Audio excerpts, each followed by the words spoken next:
This is The Resilient Life, where we believe that every human will struggle in this life. Our challenge is to struggle well. I'm Ryan Manion. I lost my brother to war, my mom to cancer, and I'm the daughter of a retired Marine. I'm also a wife, mom, author, and president of one of the nation's leading veteran service organizations. Join me and some incredible guests as we explore the value of struggling well through life's inevitable challenges. Welcome to another episode of the Resilient Life podcast. I am your host, Ryan Manion, and I am bringing you our first guest in studio. Super exciting.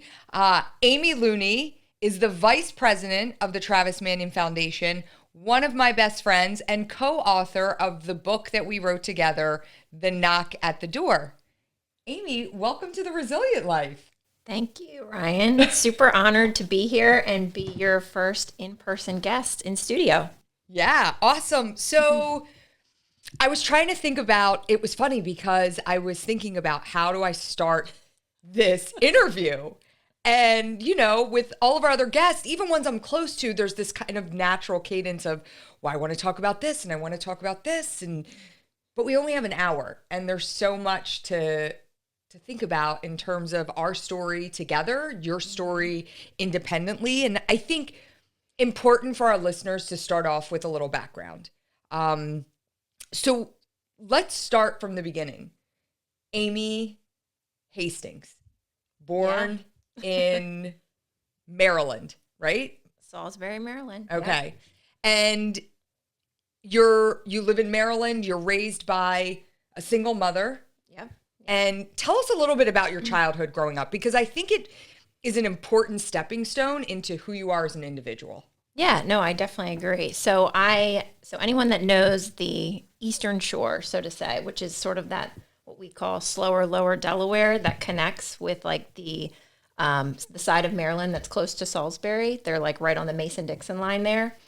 I grew up in Delaware, was born in Salisbury, Maryland, and I was around my family all the time. You know, my mom has two other sisters. They all had kids. My cousin used to live down the street from me.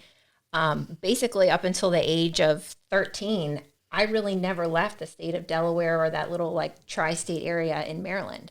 So I grew up, I don't want to say sheltered, but I wasn't really exposed to a lot.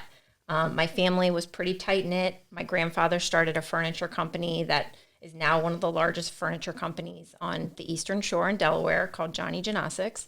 So we were raised very close. You know, I was with my grandparents all the time, and I was the oldest grandchild. So often I was responsible for, you know, my younger cousins, kind of like leading the pack on things. And, you know, my mom always referred to me as like a mini adult, even when I was younger. So it's kind of like interesting to see as I've evolved, and people kind of look to me, and some of my strengths lie around like discipline and responsibility. And I'm like, you know, a lot of this started when I was a young kid. And like my mom will even joke that, you know, she was a single mom. My parents were divorced when I was 4, but she was always running around. She was very career focused. So I would be like the person that kind of ran the household for her. So I would like leave her Post-its on her car, like, Mom, you need gas tomorrow. So it's just like funny because now I feel like as I've gotten older, like I'm always kind of doing that to like my friends, like, don't forget it's so-and-so's birthday, or,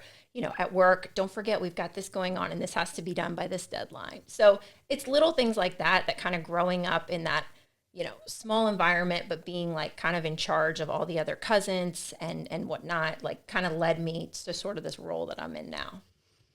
I can totally see that. And I mean, you are, I think from the moment I met you, you always had this kind of motherly, you're motherly. Like you know, when we first met, well, let's kind of kick it back. So we first meet in, I was trying to think about what year it was. And I think it was probably maybe 2001, 2002 I remember you came to my parents' house in Annapolis. And at the time you were dating my brother's roommate at the Naval Academy, Brendan Looney. And honestly, I don't remember if we even said anything to each other, but I remember you being in the house. And I knew you as Brendan Looney's girlfriend.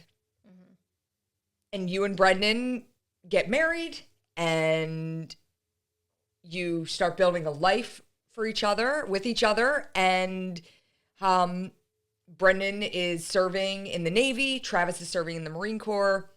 Travis is killed. And I think it really was after Travis was killed that you and Brendan became closer in my life and in my world. And I always say that, you know, one of the things that brought me so much comfort after Travis was killed was being around his friends, because I always felt like there was a part of him in the room when they were there. And I often and probably always use Brendan as that example, because even with everything he had going on, he was very much there for our family, and in concert, so were you. As a result of that, I remember seeing you at the funeral. I think that was kind of the next time that you came to Travis's funeral, and you came with Brendan's brother. And I remember you being there because it was one of those things where when Brendan was serving, he was going through SEAL training through BUDS. And so he couldn't be there, and you came with his brother Billy, and Billy broke down, and you were there. And right after you guys came through the line at the viewing, I actually was like, I got to take a break. And I went outside because I just like needed a minute. And I didn't want to miss anybody in that line, but I needed that minute to like regroup, because seeing you, it was just, I don't know, there was something about it that made it like very real. Yeah. Here's other people that are impacted. Obviously, your loss is super significant because it's your brother, but at the same time, it's also like, wow, these are people that are also impacted by the loss of my brother. Right. And I think it was, I think that's totally it, because while you and I weren't close, I knew the friendship that you and Brendan had with Travis. And it was like seeing these people that had this whole other relationship with my brother that I wasn't necessarily a part of, and seeing how deeply affected they were by his loss. That was something that just kind of took my breath away in the moment. So I don't want to get too linear, but I'm just trying to, you know, but I want people to get to the path of where we are today, you know? And so after Travis's death, again, you and Brendan were very much there for my family. I mean, I even remember, it's funny, I remember the last email that I got from Brendan. And really? Yes, and he sent me an email because you were working at, was it Bath and Body Works? No, Heather worked. Oh no, where did you work? Coach. Yep. You were working at Coach, and he said, Amy's looking to get outside. And I was working at the Travis Manion Foundation at this point. Yeah. And he's like, Amy's looking to advance her career. She's been working in retail for a long time, and she wants to do something different. And he had sent an email about like, you know, what was the path you took in leaving, you know, retail. I was running my clothing stores, and it was just funny. And I wrote him back, and then he sent my dad kind of a similar one, but more like, Amy's looking to maybe get into the pharmaceutical industry. And lo and behold, you did. Right. But yeah, he sent that email. That was the last email. Not that I received a lot of emails from Brendan, but that was the last email he sent me. It's crazy because I had completely spaced on that entire like time and era because it seems like it was so long ago. But it's funny because I remember Brendan telling me like, I think this will be a good transition for you, you know, in retail, as you know, like, you know, you were managing people that were, you know, there's constant turnover. You're dealing with all kinds of different dynamics. You're working crazy hours. And Brendan, obviously, you know, going through training to be a SEAL, was working and training and doing ridiculous things already. So we're like, in order to make our family life better, something's got to give. Yeah. So I was talking about, I'd always worked in some sort of sales position or management or something that was like customer service related. And I had known someone that was in the pharmaceutical business, and they were like, you would be great in pharmaceutical sales. So I kind of like started doing some research. We put two and two together, obviously, that your dad, I think, was still with J&J at the time. Mm-hmm. Yeah. And he was like, well, let me just put out some feelers. And then I remember, because Brendan started talking to me, he's like, yeah, you don't really know Ryan super well, but like, Travis had always told me that, you guys have so much in common, like just some of your interests and just, the way that you two carry yourself. He's like, I think that you all would just really get along.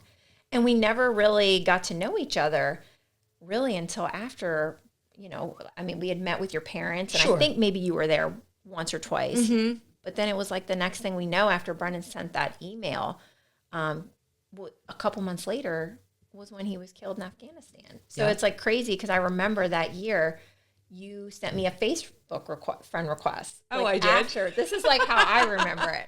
I don't remember that. Yeah. Okay. And I was like, oh my gosh, I was like, Brendan, because he was in Afghanistan, and he's like, this is how you're spending my time, like the 1 hour I get to talk to you. And I'm like, Ryan sent me a friend request. And I was super excited about it, because I was like, this is definitely the start of like us getting to know each other better. Oh my gosh, that's too So I was funny. like scoping your pictures and stuff. I was like, gosh, we would get along. What did my Facebook look like in Heck, 2009? I know. That's a little Right? scary. So that email comes, and then a few months later, Brendan's killed in Afghanistan. And I talk about this a little bit in the book that we wrote together, but I'll never forget. Well, obviously, I'll never forget the day Brendan was killed, but there was a couple things that happened that day. Number one, I was in the office with my mom when Brendan's mom called, and I share, it was like a blood-curdling scream that came through. The other side of her office was right next to mine, and it was just this blood-curdling scream, and I heard her screaming, not Brendan. And I kind of just knew. I was like, oh my gosh, Brendan Looney's dead. Like, I knew. And then from there, I actually called my dad. I went outside because my mom was like, could not function. And I'm like, I'm going to go call my dad. And I called my dad, and he was at work at J&J, and he just started crying. And I talk about, the first time I ever saw my dad cry in my life was at Travis's. It wasn't at his funeral. It was when Travis came from Dover and they flew him to the hangar in Willow Grove. And I was standing next to him, and he was bawling, and there was hundreds of people around, and I was like, oh my God, my dad's crying. And that really scared me. Then over the course of that week, I saw him cry more times. So I'm like, okay, my dad actually does cry, but first time I ever saw him cry, never saw him cry after that. And then he just broke down when I told him that Brendan had been killed. And my parents knew right away that they were heading to Maryland. They were going to get to the Looney family. And we actually went out to get pizza that night. Mm-hmm. Well, it was like afternoonish, and they were like, I said, let's regroup, let's eat. And we went to Jules, the pizza place right in Doylestown. Okay. Yeah. And so we went to Jules to get pizza, and it was my dad, my mom, Maggie, and I. And so Maggie at this point is what? So she's probably like 4. Yeah. Maybe almost 4, because she was 10 months when Travis was killed. So she's just about 4. We're eating our pizza, and everybody is so on edge. And basically we were like sitting there to formulate a plan. Mm-hmm. So my mom and dad were like, we're going down tonight. We're going to drive tonight. And I was like, okay, you get down there and tell me when you want me to come. And so lo and behold, we're sitting there, and there was this rock wall. And nobody's paying attention to Maggie, because we're all just like, we're in a state of shock. We're trying to figure out logistics. And Maggie's walking across this like stone wall that connects to the drive where you come up to pick up the drive-through. And I remember my dad or my mom or someone said, Maggie, sit down. So she's sitting on the edge of this wall, and she just falls backwards. and just hits her head. Like, I mean, and she probably fell a good 6-7 feet and just fell off the back of the wall. And it brought me back to this place because after Travis was killed, I said that I was like kind of this incapable of like parenting for a little bit. Right. And when Maggie fell off that wall, I was like, oh my God, I have to pay attention to what's happening right here in front of me. And I remember being like, okay, I'm taking my daughter home. Like, and we got her. She was fine. But it was just this like, I don't know. I can't express like what there was something significant about it happening because I felt like it was taking me back to when Travis died, right? And all of a sudden I was here again and I was sitting here with my same daughter and I was fearful of what was going on with her 3 years ago. And fast forward, you know, I mean, it was a little blip, but it was something that that got me worked up. I don't want to go through everything, but I think important to know that after Brendan was killed, you and I became pretty much inseparable. Yeah. And it was from the moment I walked in that door, and I just walked up to you, and I remember hugging you, and Allie, your sister-in-law, I felt like her and I were your keepers for a little bit.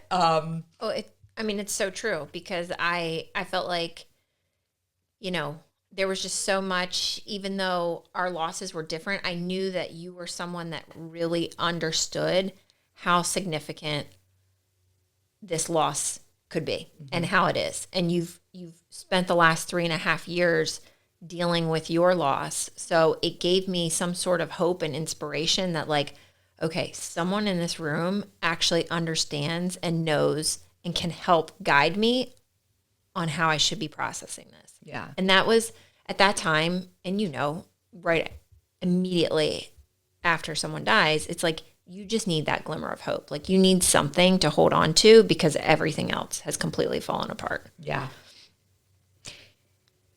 Yeah. And it's funny because I think I feel a little bit like I was trying to push you to do some things that, you know, I was just talking with somebody about this. I can't remember who it was, but we were talking about the video that it was kind of our first video and it was the CBS News clip and it was Travis, the story about Travis and Brendan. So after Travis or Brendan is killed, you know, the people pick up that it was Naval Academy roommates that had been killed 3 years apart. And so the media started reaching out, and I remember CBS Evening News wanted to run a story, and I didn't even go up to you. I went to Allie. I was like, Allie, CBS News wants to do a story on Brendan and Travis, and she's like, and I said, and they want to talk to Amy, and she's like, oh, I don't know if that's gonna work. But I remembered saying to her, because it was something, again, the only person that could express knowing moving forward what it was going to look like was me. Like nobody had been there, right? And I knew that looking back, you would want people to know his story, right? And I didn't want you to regret not being able to share the person that he was with the world. And so again, I don't know what Allie said to you, but you agreed to do it. And well, she basically told me, because she's like, I know you're a very private person and I know you're not in a good spot right now, but she basically said exactly what you just said. And that's how she really got me to do it, was the fact that you want people to know Brendan. You want them to know his story. And I will make sure that I take care of finding you an outfit, you know, the smallest things that suddenly you become incapable of managing in your life. Right. And, you know, for someone like me who's like on it like 24/7, that was really hard for me to have someone be like, I'm going to plan this out for you, put you in these clothes, and then you're going to talk about this and you're going to do. But that's what I needed at that time. And I didn't even realize it. So whatever you said to Allie is exactly what she then turned around and said to me. There you go. So yeah. So I could have just said it to you. But myself. I probably wouldn't have done it if that wasn't how it was worded to me. Well, yeah. And I think, you know, and looking back, I mean, that interview is so beautiful. And it's one that we still use today to talk about their friendship and what they represented to this country. It wasn't, I know Yeah. you look back and kind of cringe because you're crying in it, but like you're looking into the eyes of a woman who just lost her husband 72 hours prior. Right. I mean, the rawness and the vulnerability in you being able to get out there, I think, is incredible, you know? And it's one, and just so I can pat myself on the back, are you happy you did that interview? Yes. Okay. Yes. I mean, I think about just, and I know we'll get into this, so I don't want to rush too far ahead, but just over the course of our friendship and even our working relationship, like I think of how many things that you're like, you have to do this, like you got to do this.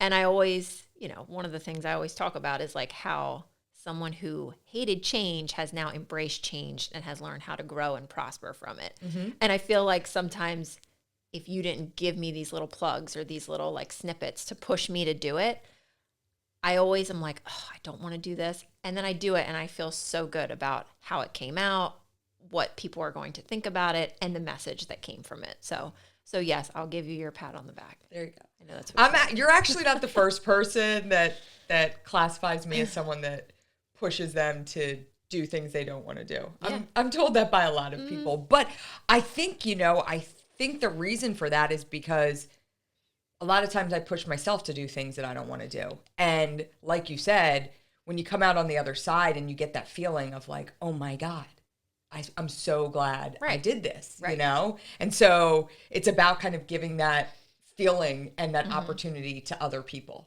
Yeah.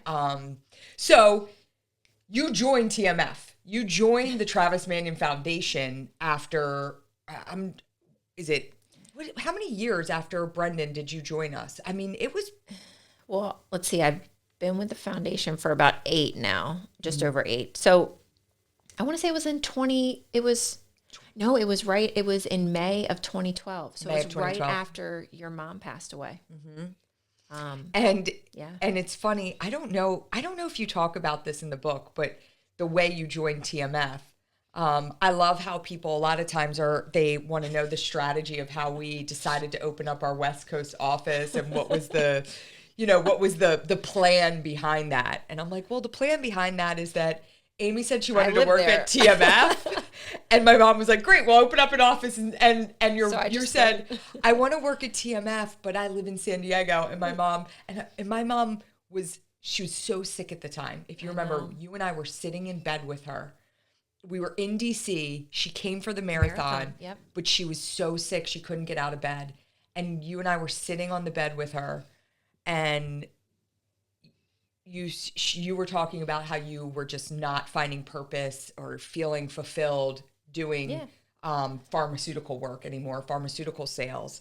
And my mom said, well, why don't you come work at the foundation? And you said, well, I can't because I live in San Diego. And my mom said, well, okay, we'll just open up an office in San Diego. And 2 weeks after she passed away, we sat there and cut the ribbon on our San Diego office. I know. And so it's just, it's incredible to think.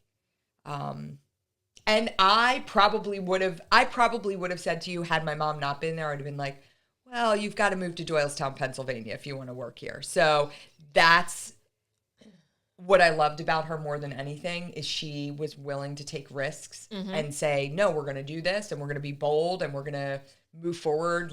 And we're not going to worry about the secondary effects. We're just going to try it. Yeah. And so I love that, some of our values are centered around who she was as a person and how she pushed our organization forward. Yeah. No, and honestly, like I always love thinking that when I started at TMF, it was because I really had the backing of your mom. We've obviously grown exponentially over the years and things have changed but there's still something about just the person that she was, what she stood for. I love that she was always, she would call me like at least once a week or text me and just, I don't even remember if texting was a thing back then, but I felt like I got text. Oh my God. What do you mean texting I had a BlackBerry. was a thing? I had a BlackBerry. It took me a while to get to the iPhone.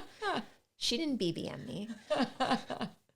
But I just love that she was always thinking about me and just making sure that I was okay. And I felt like eventually she recognized when I got to the place that I needed something more. because I just was like, I've accepted that this loss has happened. I've kind of gone through a lot of these firsts that I have to deal with after Brendan's death. But like, now what do I do? Like, how do I continue being of value? And what does my life look like without Brendan? And I feel like that's when it really meant so much to me. And, you know, I started out volunteering. I think your mom and James Brobin roped me into volunteering to lead the 9/11 Heroes Run out in San Diego. And I felt like they were just slowly pushing. And then that was like, once you go to one of our 9/11 Heroes Run, these large community events, you know, pre-COVID, that bring people together, and you're there to honor and remember and to do something powerful to acknowledge what happened on September 11th and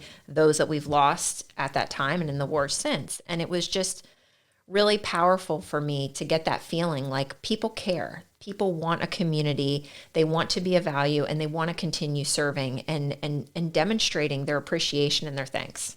And to me, that was something I'm like, people still care about Brendan. He may not be here with us, but this is really important to me. And then it was like I was sold. You were hooked. She fed you the Kool-Aid. I drank the Kool-Aid. Hey, host a 9/11 Heroes Run. This will be good. Well, no, and I think I say it all the time. I mean, obviously, I don't even have to ask you. It goes without saying. I give all of this away, what we do every day, to have Travis and Brendan back. But I also look at how incredibly lucky we are to do what we do, having lost them, right? And the idea that, and you know, the Travis Manion Foundation is so much more than any one person or two people, but you know, it's personal to us. It's the inception of the organization centers around Travis and Brendan. And, you know, every day we're given the opportunity to do things in their name. Yeah. And that's pretty powerful. And I think, you know, that leads me into a little bit, I'd love to get into a little bit of our mentality around what it means to be a survivor of a fallen service member. And one of the things I wanted to talk about, I was thinking about this, was I wanted to play the game, what's the stupidest thing someone said to you after Brendan was killed? Wow. Yeah. That's, you're like, there's I don't so even know where to many. begin. I don't know which one. I'd have to really think about which one was like the one that kind of stung the most. But I know what really bugged me early on was when people would pretty much just discount the fact that, like, as a young widow, like, people would come up and they'd be like, don't worry, you're going to be just fine. Like, you're young, kind, you're young, you're pretty, like, you'll be just fine. And I'm like, are you completely discounting the fact that, like, you know, I've been married, I've been dating this person for, 5 years before we got engaged and we got married, and we're only 29 years old. So that's, really essentially like a third of my life at that point. So to me, I just felt, I know that they meant well, but I feel like sometimes people don't know what to say. So they just start saying something. And I've always said that if there's one thing, even when I talk to other friends that have gone through similar experiences or have reached out to me to say, like, hey, I have this friend, like, her husband died and I don't know what to do. Like, I always tell people, like, just be mindful. Like, it's actually better to just listen and be like, I'm so sorry. Like, I can't relate, but, like, I'm here for you. You know, let's just, you keep talking and I'll listen, because I think it's okay to acknowledge that you're not an expert at something. And quite frankly, I know you and I have talked about, nobody wants to be an expert in the field of loss and grief. Yeah. Because the only way you get it is if you've gone through it. Well, it's funny too, because I have seen just recently in the last couple of years, I've seen it more than once through video. I saw it in a video I watched, and it was talking about how to comfort families of fallen service members. But I guess, greater at large, people that lose a loved one. It said, things not to say. I'm sorry for your loss. And I'm like, well, that's what I say. Yeah. I say that today. If I truly mean that. And I said, and I'm thinking, well, why wouldn't you say that? You have to be given something that you can say.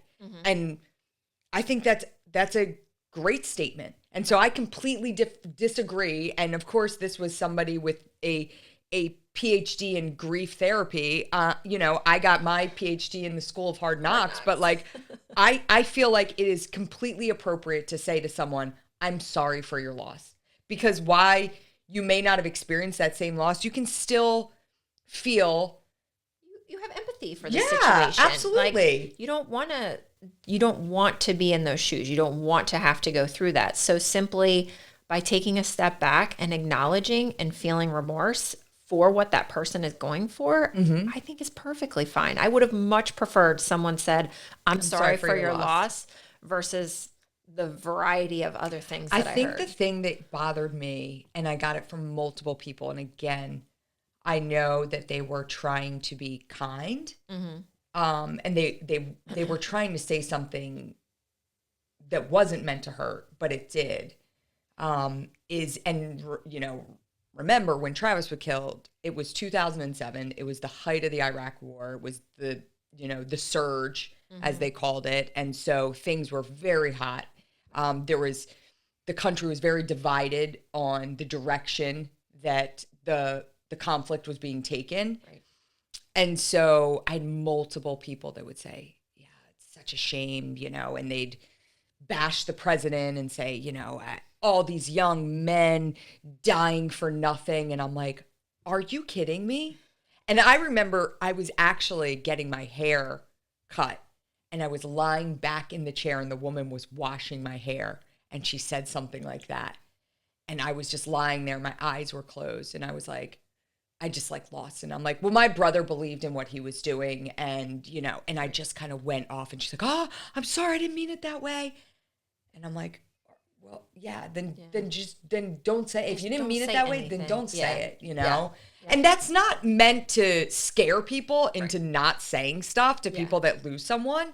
But I think you just have to be very sensitive about and choose your words carefully. But I think that's great advice. If you got nothing, just listen, just say, I'm here to listen. I'm here for you. And I always say, because I'll have people that'll call me and say, my friend lost their sister or my friend lost a parent and I don't know what I should do. And I'm asking them what they want, what they need. And they're saying they don't need anything. I'm like, well, first of all, nobody, if I would have gone up to you when I got to the Looney's house and said, Amy, what do you need? You're not going to say, I need X, Y, and Z. You don't even know what you need. What I need. And so I always say you have to kind of anticipate and you have to assess the situation and determine what someone needs. Right. And that could be a meal. That could be, mowing cutting their lawn. Yeah. I know. I was like, that's a big one. Yeah. So just looking at that kind of stuff, I'm like, you have to be pretty proactive in identifying what you think someone needs.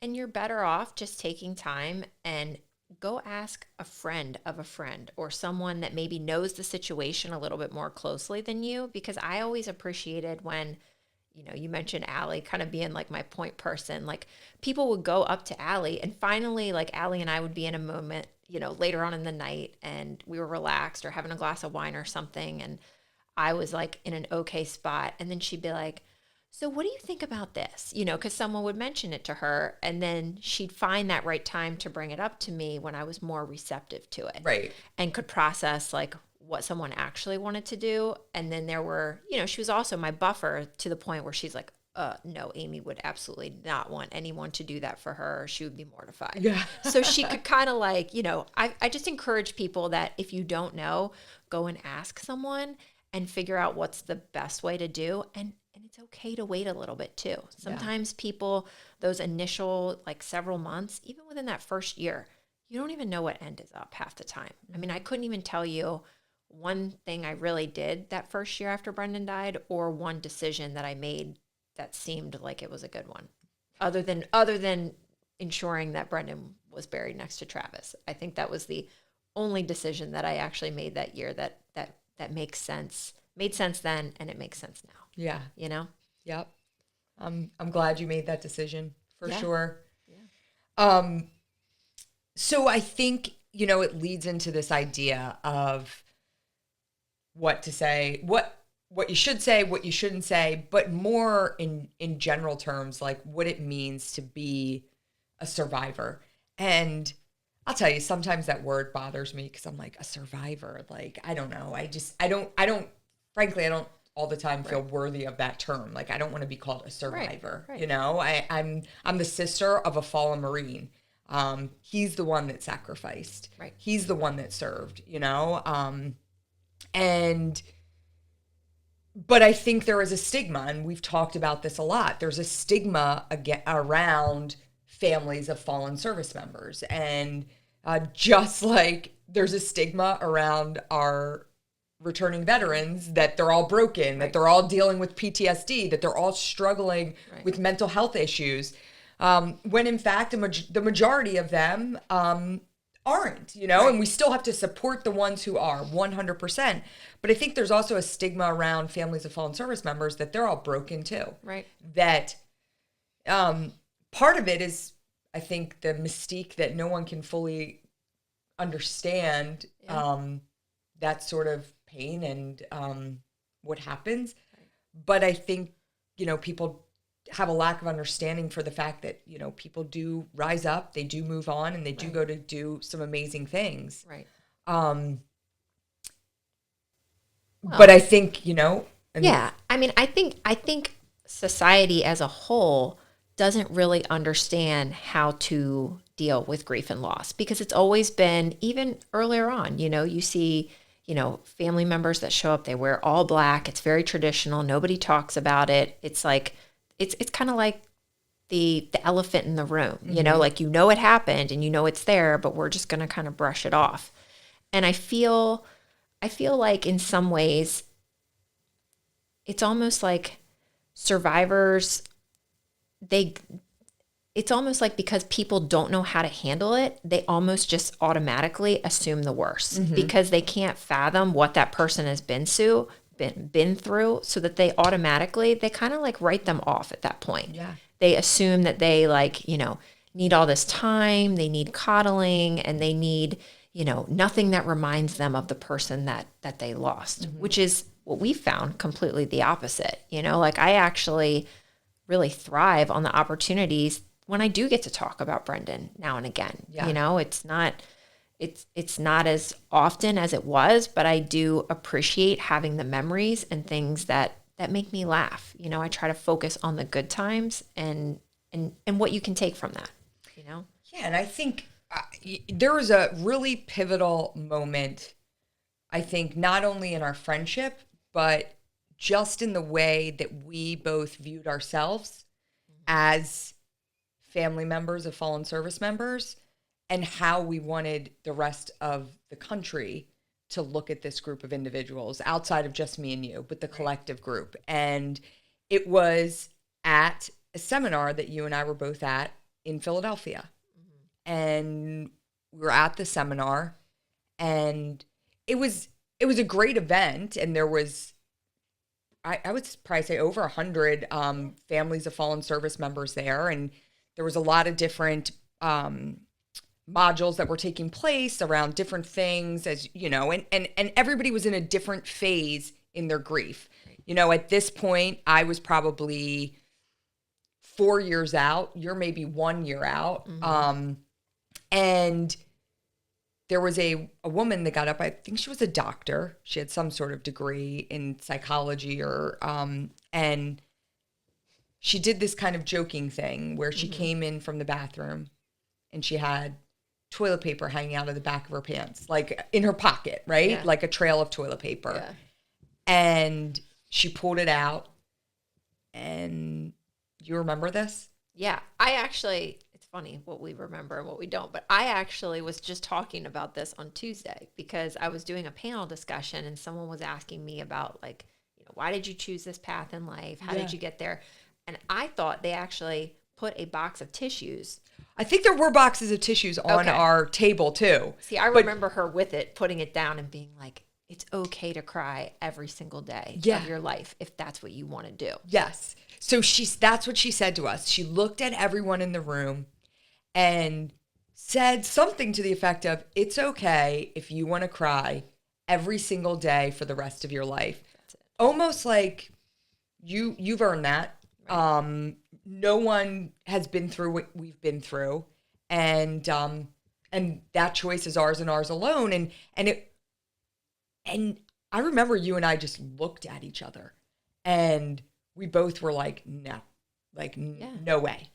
And we kind of sat through the rest of the presentation, and afterwards I was like, I'm not subscribing to this. No. And you were like, ditto.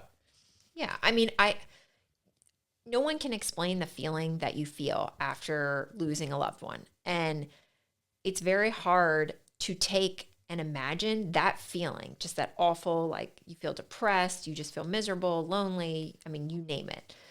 I can't imagine crying and feeling that way every single day of my life. And why would you want to stay in that place, right? Right. And so, and it wasn't, we say, and we've said it in our book, like, I'm not going to measure your grief against my grief against someone else's grief.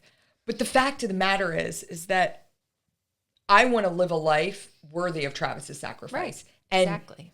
That's how I look at it. It's not about me. Right. It's not about whether or not I want to cry every single day and stay in my bed. It's about, is that what my loved one would want me to do? Right.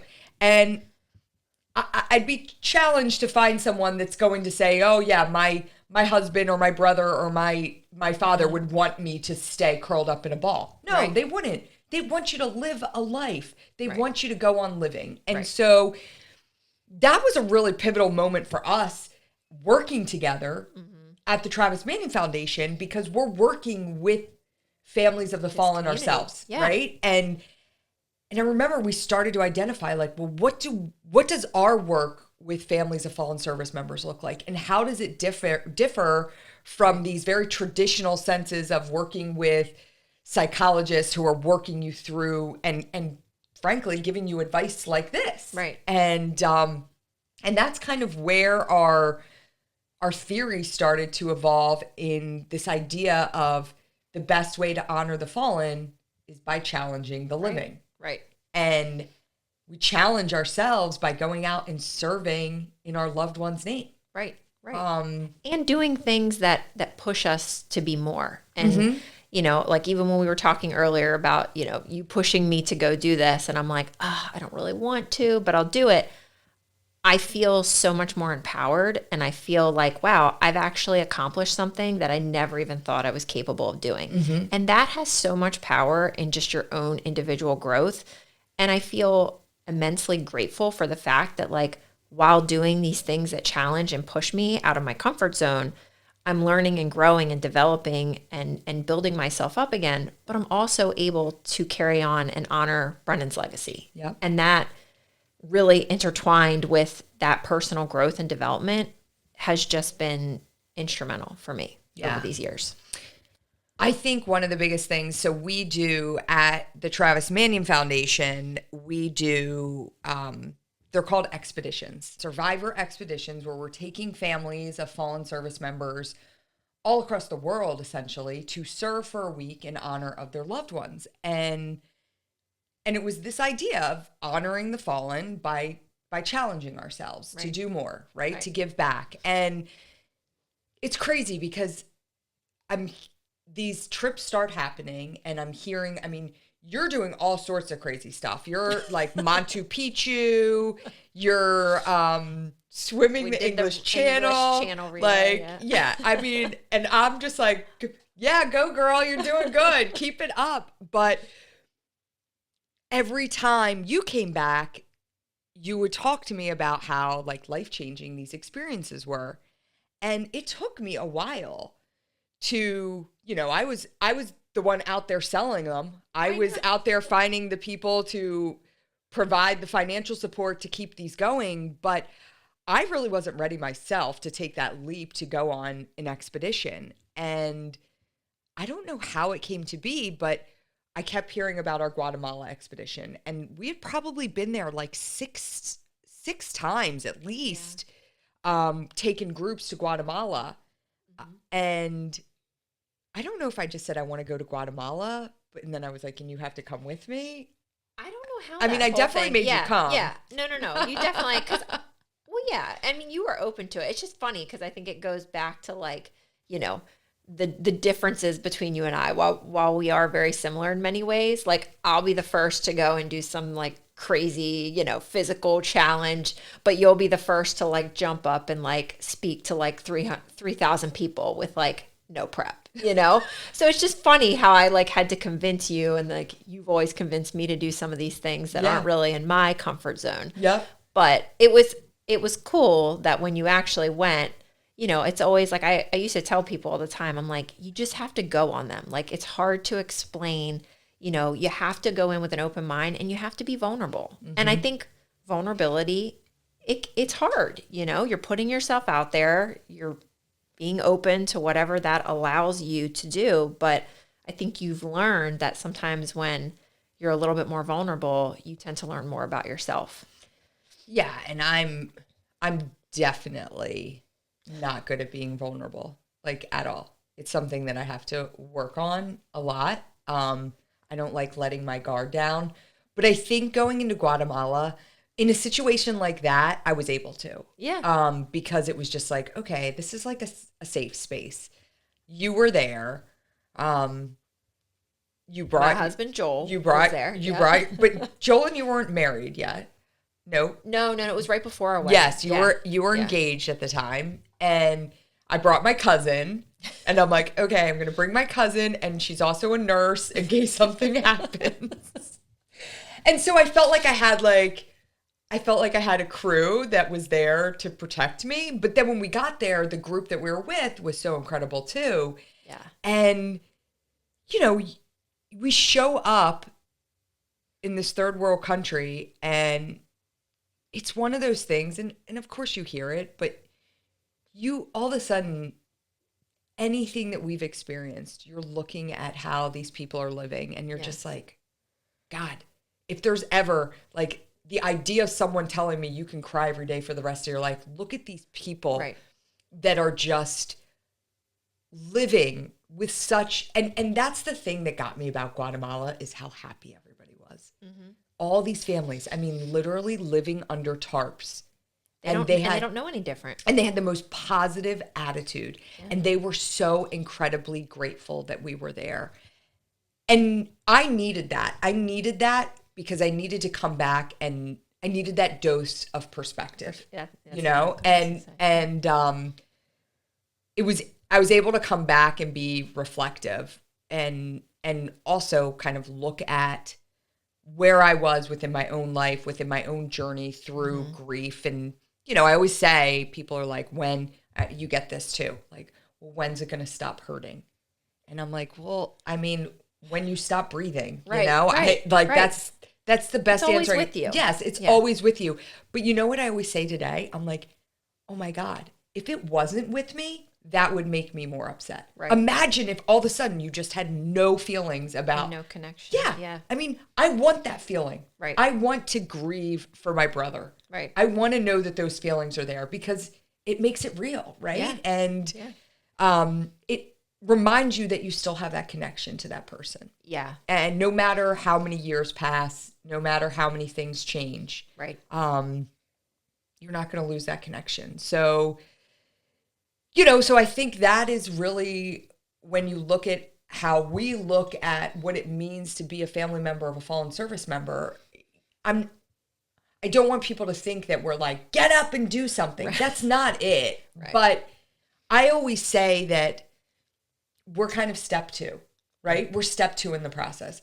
If you're looking to push yourself to move forward and to do things and challenge yourself, like come find Amy and Ryan, because we will show you how to do it. We will show you how to do it. And we've done it ourselves, you know? Yeah. And you don't have to do it alone. And I think that's the biggest thing that I had to get over was that I felt very alone after Brendan's loss, that it was just really wonderful to have like someone, you know, like you and others that I've shared experiences with on our expeditions, like be a part of something that just is truly, it changed my life. Yeah. You know? Yeah. And you bring up that whole concept of perspective. And I think a lot of how I kind of get through things today is I think my perspective has changed for the better because I now understand when I think like, oh, this is the worst thing that's happened to me. No, this isn't the worst thing that has happened to me. And it can help me rationalize how to get through a situation because I've already been through something so traumatic. So now it's like I have those tools kind of built in me that I've developed over the years to help me kind of navigate how do I get past this. And I just think it all comes back to perspective. Yeah. You know? Yeah. And I think another thing is it's funny because I remember when we first lost Travis, I would look at people that were further out from their loss and I was actually scared to be those people because I couldn't imagine being in a place where you'd see these like 10 years since I lost my loved one. And I'm like, oh my God, I never want to be in a place where it's been 10 years, right? I wanted to stay in that bubble a little bit, that 1 year, 2 year. I felt like people, not that you want them to sympathize or empathize with you, but like that they were more understanding that you were dealing with something, right? And I was like, well, if I'm 10 years out, people are going to just expect me to be normal and I'm not going to be able to be normal again. And again, getting back to that idea of perspective, you know, here I am 13 years out and I feel like I'm in such a good place in terms of how, not that I've accepted his loss, but that I'm able to look at it in a different way. And so I think that's all to say, like, don't be scared for the days to pass, you know? Right. You just, and I feel like I felt the exact same way. Like I just hit the 10-year mark this past September and that was huge for me. And I was even telling, you know, Allie and one of my other, you know, girlfriends, I was like, I don't think it really hit me until about the day before because, you know, we made the big move out to Illinois and other things were going on. And then all of a sudden it hit me and I got a lot of anxiety around the fact that like, I just hit double digits, you know? And it made me wonder like, well, do people think that I don't love Brendan anymore? Like now I'm 10 years out. This puts me in a new category. You're 10 years out. Anxiety. You're remarried and you have a child. Right. And that's something I will say, Amy, that's something that I've always felt for you because Travis was my brother. I'm not going to go out and get a new brother. I feel like I have a lot of people in my life now that I consider brothers because they've embraced me in such a big way. But it's not like, oh, she got a new brother, so she's probably fine. And so, you know, you went on to find love again, to have a child. And, you know, I think there's probably people out there that are like, well, I mean, sorry, it's been 10 years, but she's married and she's got a kid, you know? And I've never had to deal with that because it's like, he's always my brother, right? And Brendan's always your husband, right? But, of course. But there definitely are people that probably take that sort of. Oh, yeah. Yeah. I mean, like we've talked about in the beginning, there's people that say things and people have said, but like, you know, how could you still be sad by this? Like you got the opportunity to, you know, find love again and you have a daughter and these things that you've always wanted. And I'm like, well, of course. And, you know, if this was the way that my life was supposed to be, then, you know, I've learned a lot from it. You know, I certainly don't, you know, I don't know if I'd say I would change anything. Of course, I would love to take back some of these experiences and things that we have gone through and gone through together. But it is hard because I think people sometimes, especially like in the spouse role, they think of you finding love again as a replacement for the old. Right. And that's definitely a narrative that I can't get on board with. You know, it's different. And I mean, you know, Joel, Well, And I think you've said two things. Two things to me before that I love. Number one is, well, actually, Joel said it at your wedding. He said, I thank Brendan for creating the woman that I went on to marry, right? Like, Right. Brendan was a part of shaping who you are. And the reason Joel fell in love is because of that person, right? Right. And I'll never forget. So I was gonna dive in a little bit to your like funny dating history when you came around to this idea. And for those that don't, like, not that everybody knows, nobody knows, but like it took you a while to say I'm ready to date. Yeah. And so it was like this big deal where you were like, okay, I think I want to try and date. And then I said that, and then I was like, no, I don't. yeah. Well, I was people laughing are creating because, online profiles yes, for me. I'm I like, said, oh my God. Well, I mean, I sat on the beach and I was like, all right, we're going to make you a match profile. And that didn't really go anywhere. No. But, you dated a couple duds before you met Joel. And to put it lightly. That's a fair way to say it. But, and I remember that kept bringing you back because it's funny, but at the same time, you're trying to move forward. I don't want to say move on, move forward, right? You're trying to continue living. And part of that is having someone in your life to share with you. And every time you thought maybe there was something there and then you took that step back, it was this reminder of, oh my God, I'm dealing with this crap again and my husband's not here and I got to deal with these Right. This nonsense. Yeah. Like, it's just like. And so it's way different than just a single girl in her 20s that's going out to like date and try to find someone. Like, you're trying to find someone and also try to find someone that in some way, shape can compare to your husband. Right. And so that was a hard time for you. And I remember feeling for you so much during that time. Yeah. But then you met Joel. And I just remember the one thing that Joel, I mean, there was a lot of things. The first time I met Joel, I wasn't even with you. I met him. I was on an expedition. You were on an expedition, yes. Yep. And we came to DC and Joel took me and my family on a White House tour. And he was just incredible. And I remember the girls were like young and they were like, are you going to marry Aunt Amy? They were grilling him and he was just, he was giving. Took it in stride. Yeah, he took it in great stride. And I was like, oh my gosh. But the one thing I will always remember about Joel is when you guys got a house together and you were giving me the tour and you were walking me around the house and, you took me down in your lower level and Joel opened the door and he's like, this is Brendan's room. And in Brendan's room was all Brendan's stuff. Yeah. And he's like, this is where this is Brendan's room.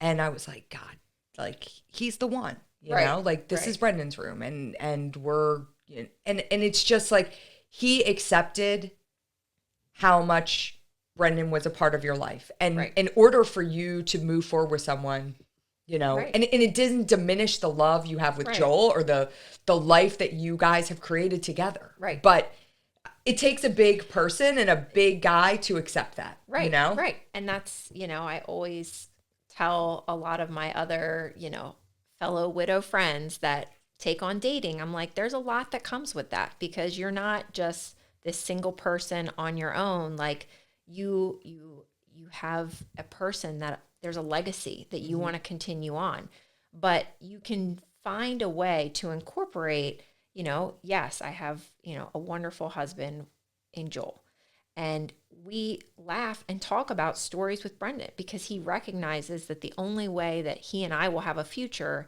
is recognizing and ensuring that like my past is still a part of my life. Yeah. And I know that like we have mutual friends that are like, you guys do this, because he'll crack a joke, like if mine and Brendan's song comes on the radio, he's like, oh, maybe Brendan's around, he's like coming to say hi to us. And it's just little things like that that are so important to me because I don't have to be awkward about it. It's not the pink elephant in the room. Well, yeah, and you've done so many things. I mean, to honor Brendan. I mean, well, you work every day Yeah. at an organization that, but you've done so many things to honor Brendan. And the coolest part about it is like Joel's been right there alongside of you, so proud of what you're doing, and so it's pretty awesome. And I think it gives hope to other women that are in that first stage where they're going on those duds of a date. Like, there are people out there. Yeah. That, and you'll know because there is a certain person that, you know, like you said earlier, like it takes a special individual to be able to accept your past and move forward and build a future with you. And I don't think that's for everyone. Yeah. I have certainly learned that. So what do you think the next 10 years looks like for Amy Looney? Wow. Gosh, I haven't been asked that. You know, I feel like it's continuing to just grow as an individual. You know, I just became a mom a year ago. So I think that's an incredibly important role that I'm trying to, you know, bring into my life and learn how, you know, I want to set the example for her. You know, I've learned so much.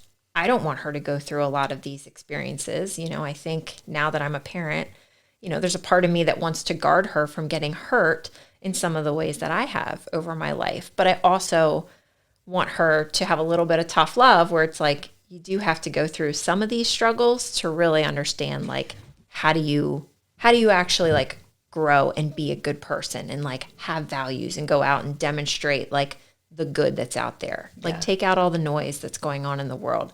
But I think when I think of my 10-year plan, it's about being a role model to her, you know, continuing to push the values and the things that we teach at the Travis Manion Foundation, keeping that momentum moving forward, allowing and creating an environment for others to come in and join our mission. You know, I think what I've learned has been so powerful for me. It's almost like I hate for others to not have that opportunity to experience what that can feel like. Yeah. I think the one thing I would say is, and we touched on it a little bit, but if you could give some guidance out there for individuals that are working around the military community, serving with the military community, you know, there's always a lot given around for veterans, like, oh, you know, make sure to thank them for their service, ask them about their service. We, you know, talked about that around Veterans Day. And then on Memorial Day, it's, you know, make sure you share their stories and you say their names for fallen service members. But what about, like, in your normal day today, you're coming around and you're meeting families of fallen service members. What do you think that they're looking for? Honestly, I think that they're just looking, you know, it's not really about the appreciation and the gratitude. I feel like they're looking for others to understand that there was an incredible person that lived an amazing life, and maybe that life was cut short, but they want you to understand that it's okay to still talk about them. It's okay to still go out and do amazing things in their honor. And it's okay to smile and be happy about the growth and the progress that you've made. But I think it's about never letting the lives that they lived be forgotten. And I think that's really important. Yeah. You know, I can't think about the quote, but it's something to the effect of, like, you know, no one is truly gone unless their name is no longer spoken. Yeah. And that, I think, to me, when I talk to, you know, all kinds of different families of the fallen, that's what's important, is ensuring that those names continue to be spoken and that people going out and taking action, being a part of the solution. Don't be a part of the problem, but be a part of the solution and go out and do something, you know, to make a difference. Yeah. You know, even if it's simply turning around. I had a woman at the Starbucks pay for my coffee in the drive-thru the other day. And it was just the littlest thing. You know you're supposed to turn around and pay for the person behind you. I did. Okay. I get what's going on there. Trust me. You got to create the gratitude train. But it's simple little things. I was all about, I always, every year around Brennan's anniversary, I do random acts of kindness in his name because it's simple, it's small, but it means something. Yeah. And I do little things that I know are meaningful to him, to drop off food to the pet shelter because he loved dogs. Just little stuff that I always find that the little things are what make the biggest impact in life. Yep, absolutely. And that's what you say. I be big in the little things. Yes, if you're big in the little things, you're going to be bigger in the big things. All right, so final question, one that we asked to we'll see how much you've listened to my podcast. You say you listen. So what's the final question then? What are my suggestions to living a resilient life? Oh, that was pretty good. Yes. See, what does living a resilient life look like to you? Okay. Living a resilient life to me is really about, and I think I said this to you earlier, is that not being afraid of change. For someone like me, change was really terrifying. And I felt like the more that I became adaptable, the more that I was able to really push myself and challenge myself, the more growth I got from that change. So I would encourage people to, to kind of build a resilient life, do something different, change it up a little bit, learn and figure out why did I get that feeling from some of the change that I made? Because I just feel like someone on one of our staff calls, we were in a breakout group. They were like, Amy, you've gone through so many changes in the last 4 to 5 years. And I was like, it really stopped me in my tracks. And I was just like, wow, you're right. I changed different roles at work, became a mom, got remarried, various different things. And all of a sudden, moved, lived on every coast and now in the Midwest. And I realized that I am the person that I am today because of the fact that I embraced the change and I took the change and looked at it as an opportunity to grow. And I think if you do that, I think that's how you live a resilient life. Absolutely. Embrace the change. I love that. This has been awesome. I mean, I feel like we could keep talking for 3 hours. I mean, we definitely could. I don't know. I didn't even know how to start this. I didn't know where to begin. And I just felt like for us, as we enter into at the foundation, it's always important for us to highlight the work of our survivor community, of families of the fallen. And I just thought it would be really kind of cool for you and I, and again, we didn't get too much into this, but just, I'm the president and you're the vice president of one of the nation's leading veteran service organizations. And it's not a job that either of us asked for. It's not a job that either of us wanted, but I think we're doing it pretty damn well. And I think that's because we have an incredible group around us that help to support us, and we don't go at it alone. And it's awesome to have you as a partner by my side, and personally and professionally. And I feel privileged and honored that I get to share my life with you in every single aspect. Thank you for joining us for another awesome episode of the Resilient Life podcast. First in studio episode, big one. So hopefully you'll hop on YouTube and watch this one. You can watch all of our episodes on YouTube. Please make sure to like, subscribe, and share. And, I think I don't dedicate our episodes, but I think this one goes out to all the families of fallen service members that we have the incredible opportunity to work with across the country. If you're looking to be inspired, look no further than our TMF Spartans who are leading the charge each and every day. And I mean, God, I'm blown away by how they honor their loved ones in such incredible ways. So this episode is for all of you, and thank you. Thank you, everyone, for tuning in. Amy, thank you so much for joining us. Always. I'm truly honored to be your first guest in studio, but thank you for everything. And, all of that I give right back to you. I'm honored to be your partner, but also honored to be one of your best friends. So thanks for having me.